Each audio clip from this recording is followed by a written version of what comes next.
Welcome to another Going Beyond the Scale. If you're here, hopefully, maybe you saw the post I made yesterday. On Tuesday, on the Today Show, I was watching a wellness influencer by the name of Yasmine Cheyenne. And she shared a great story about disappointment, getting over disappointment, and being able to, kind of just get herself back together. And she did a great job sharing that with people, that no matter what happens, you want to kind of, get your head back together and get on track. So it was a great interview. And one of the things that she talked about, which I found was fascinating, was they were saying that in 2021, journaling is a massive trend that's going to happen. And there's all kinds of ways to do journaling. And I was so excited because it reminded me that if you know my journey from Biggest Loser, the absolute one question I get all the time, people say to me, how did you not gain back all your weight after the show and more? And look, to be perfectly honest, I am not perfect. I have put some weight back on after the show. It's gone up and down a little bit, but primarily the major amount of weight that I lost, I've kept it off. My all-time top weight was 435 pounds. When I started Biggest Loser, I was 400 pounds. Post-show, I live in the world of like 250, 260, around that range for literally like 10 years. Sometimes I drop down to like 230 or 240. But primarily, I can say I have been able to master, good, bad, or different, whatever you think about what I weigh, I've mastered maintenance. Maintenance is always this elusive thing that we all have trouble with, but I've really mastered maintenance. If you happen to ever follow, I don't try to push it out there or whatever. I have a very small following on an Instagram, a personal Instagram account that I set up 10 years ago. That's called Smartphone Fit J, Smartphone Fit Jay. And I set it up for myself, quite frankly, because what I learned from Biggest Loser more than anything else was that there was an accountability that was happening that I really realized that in my life I was not paying attention to. I had no way to really know what was going on. Yes, I would start on a diet or something, but I never really tracked or paid attention to it. When we were on Biggest Loser, we had to track everything calorically. We did not have cell phones, smartphones that we could take pictures of everything, but we had our body bug. We had to track our calories because we wanted to make sure that we were getting enough macros and calories and nutrients for what we were having to do. So after months and months and months of tracking, what I really learned was it was important. It kept my head in the game. When I got eliminated in week 7 and I had to go home, for the 5 weeks I was home, I started taking pictures of everything I was eating. I was taking pictures also and little videos of when I was working out, and I was sending it to producers. They did not ask me to do it. I just did it because of I knew I needed to stay in the game because months later I was going to be in a live finale, and I wanted to make sure that I was doing fine. What I didn't know was they were really impressed with what I was doing, and to the fact that even they said to the psychiatrist, like, is this guy manic? Because he seems to be obsessed with taking pictures of things. And our psychiatrist said, no, he's just passionate about it. What I didn't realize was that process that I was doing, I didn't have a grand plan. It became a way to exercise my thinking about what I was doing or not doing. And so after the finale, after everything, went away, the lights died down, and, after you get over some time where people recognize you or whatever, I don't know why, but I just kept on taking pictures of everything I was doing. So, I always heard that if you journal things, like and look, I'm not knocking it. I got my pencil here, and I do take notes with things, and I have different kinds of notebooks that I use at times. But I don't know about you. For myself, to write things down all the time, to take the time to do that, I'm not good at it. I haven't done that. Maybe you are.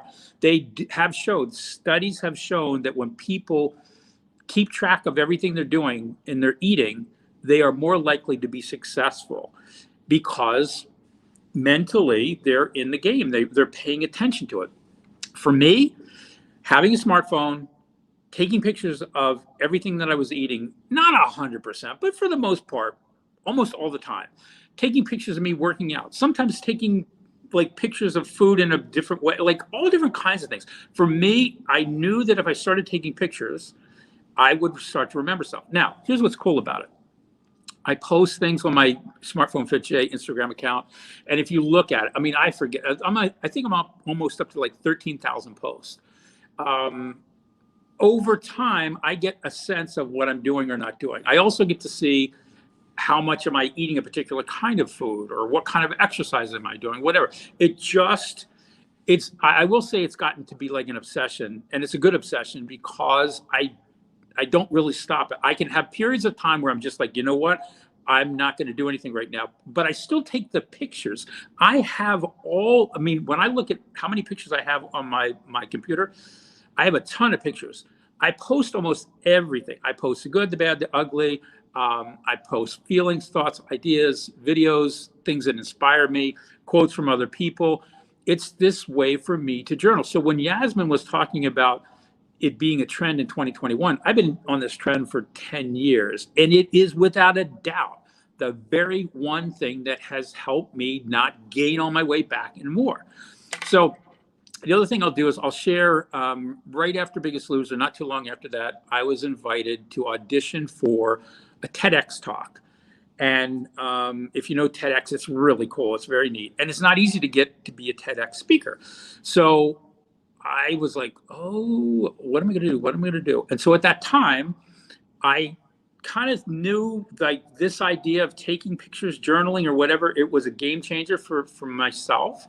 So I sat down, wrote a script, put everything together, auditioned for that TEDx talk, and I got brought into it, and I got to be a TEDx speaker.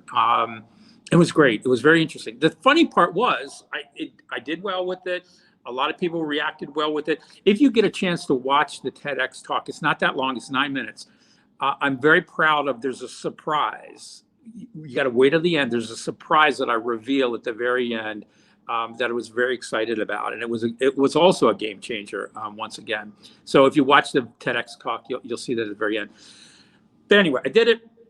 I shared with people, people starting to think about the idea of visually journaling, photo journaling, whatever they were doing, okay? And then what had happened was I realized, well, most people that do TEDx talks, they write a book. Well, I hadn't written a book. But what happened after the TEDx talk, I actually wrote a book. Kim and I did it together. At some point in time, people have asked me, like, would you somehow explain how did you do that? How did you put it together? So probably at some time in the future, I want to be able to share. I have a very interesting method on how, if you have a book in your head and you want to get it out of your head, or you want to be a TEDx speaker, I have a very interesting way that I can share. There's a simple way for it to happen. So sometime probably in 2021, I'm going to sit down and figure this out so I can put that together. Kim and I'll probably come on and do a webinar so you kind of get an overview of it. Anyway, but the point of what I want to share, the premise behind Smartphone Fit, the premise behind photo journaling is it's not to lose weight. It's not to make it, it's to actually make some very conscious choices about your well-being. And when I did the talk and I wrote the book, I came up with what I call 4 tenets for Smartphone Fit. The first one is consciousness. The idea of photo journaling, it makes you conscious of what you're doing and what you're not doing. The second one to that is, the second tenet is choice. First, you become conscious. Once you start being conscious and you start to have a view of what you're doing, you start to be more empowered about the choices that you're making or not making. Like I said, this is not a judgment issue. This is really an awareness and a transparency issue. The third part of this, I think, is extremely important. It's no different than exercise. You're never going to be perfect at this. This is a practice, but it's about conditioning your mind to start to make choices that serve you versus slaying you. So the third tenet is conditioning. And the fourth is community.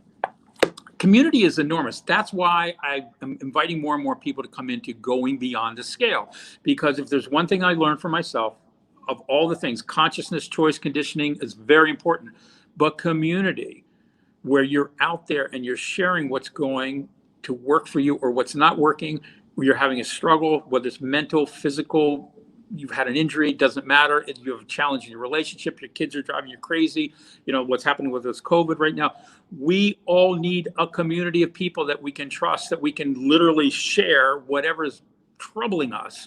So community is critical. That's why I want more and more people to join Going Beyond the Scale, so they can have a healthier relationship with their well-being and not be swayed by their scale.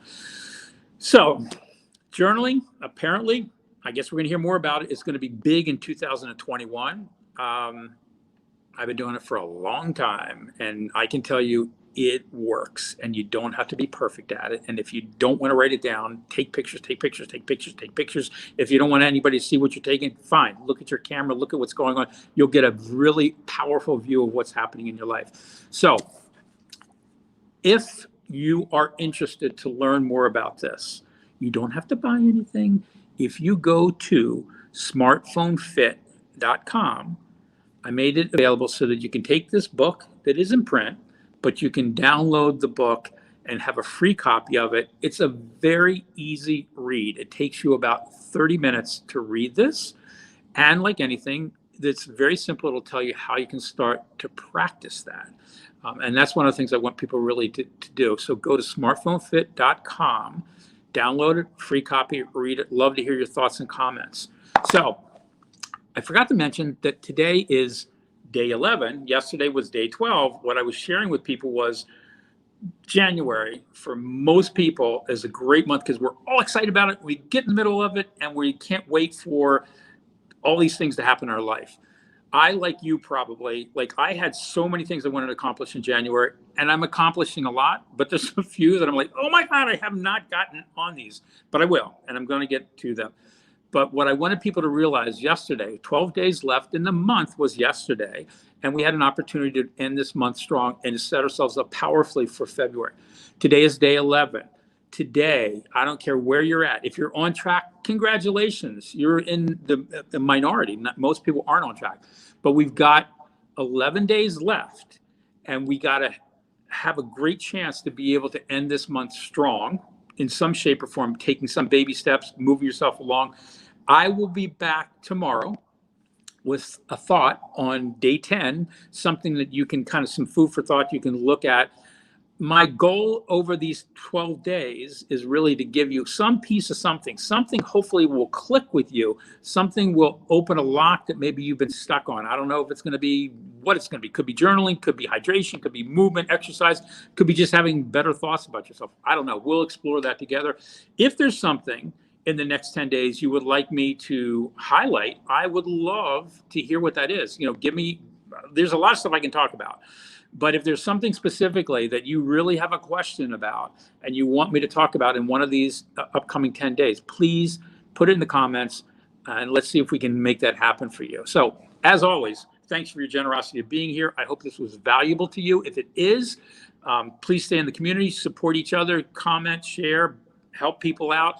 If you have friends and family, associates that you think this could help, please introduce them to Going Beyond the Scale, as we want to keep continuing to grow this community of people that are really committed to living life well, creating a life that they love and living life well. So thank you again. I'll be back again tomorrow.